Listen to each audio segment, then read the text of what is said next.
Rangareddy district collector Bharti होलेकरी, Rajendra Nagar DCP जगदीश्वर Reddy, Shamshabad DCP Narayan Reddy ने राजेंद्र नगर के Lord's engineering college में कायम वोटों की गिनती के मरकज, जहां पर वोटों की गिनती के लिए स्ट्रांग रूम्स में महफूज रखे गए ईवीएम मशीनों का मुआयना किया। उन्होंने कहा कि इतवार को वोटों की गिनती होगी और वोटों की गिनती मरकज के इर्द गिर्द 3 दर्जे की सिक्योरिटी कायम की गई है और किसी भी किस्म की रैली और फतेह की तकरीबात नामुनक्कद करने के अहकाम जारी किए गए हैं।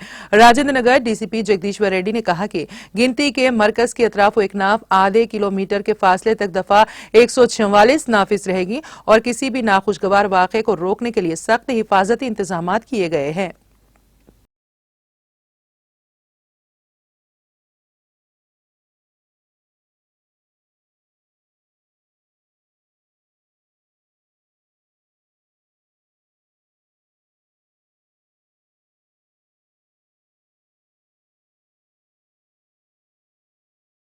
స్ట్రాంగ్ రూమ్స్ ఏరియా అంతా కూడా మనకు సెంట్రల్ పారామిలిటరీ ఫోర్సెస్తోని ప్రతి స్ట్రాంగ్ రూమ్ దగ్గర ఒక సెక్షన్ ఉంటుంది, ఎప్పుడు రౌండ్ ది క్లాక్ అనమాట.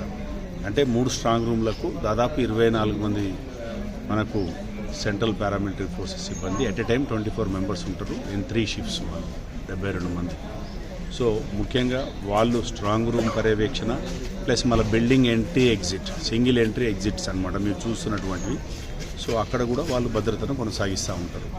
ఇక మనకు సెకండ్ లేయర్గా రెండవ లేయరు సైబరాబాద్ ఆర్మ్డ్ రిజర్వ్కి సంబంధించినటువంటి ఫోర్స్ ఉంటుంది. ఇక్కడ దాదాపు 4 మళ్ళీ ప్రత్యేకంగా అక్కడ గార్డ్స్ని ఏర్పాటు చేసుకోవడం జరిగింది. దీనికి పోను మళ్ళీ ఫస్ట్ లేయర్ అంటే బయట మన 3rd లేయర్ ఉంటుంది. First strong room, second peripheral, మళ్ళీ ఇంకా అవుటర్గా ఉన్నటువంటి లేయర్లో దాదాపు ఒక సివిల్ ఫోర్స్లో ACP rank officer round the clock తన సిబ్బందితో దాదాపు 20 మంది ఎట్ ఎ టైం సిబ్బంది ఉంటారు అక్కడ. సో దీనికి సంబంధించినంత వరకు దాదాపు ఒక 7 క్లస్టర్స్ కింద చేసుకొని చుట్టూ ఫుడ్ పెట్రోలింగ్ను వెహికల్ పెట్రోలింగ్ కూడా పెట్టుకోవడం జరిగింది బిల్డింగ్ 4 దిక్కులా కూడా. అంతేకాకుండా మీ ద్వారా రేపు వచ్చేటటువంటి ఎవరైతే ఏజెంట్స్ ఉంటారో రాజకీయ పార్టీలకు సంబంధించినటువంటి వివిధ పార్టీలకు సంబంధించిన ఏజెంట్స్, మీ ద్వారా విజ్ఞప్తి ఏంటంటే అక్కడ ఎంట్రీలో ఉన్నటువంటి ఎంక్లోజర్స్లో క్లియర్గా మేము ఇండికేటెడ్గా సైన్ బోర్డ్స్ పెట్టడం జరిగింది. ఇక్కడ పోలింగ్ మన కౌంటింగ్ ప్రక్రియకు వచ్చేటటువంటి సపోర్టింగ్ స్టాఫ్కు సపరేట్ మనం అంటే అందులో ప్యాసేజ్ ఇవ్వడం జరిగింది, వాళ్ళకి ఎంక్లోజర్ అంటాం.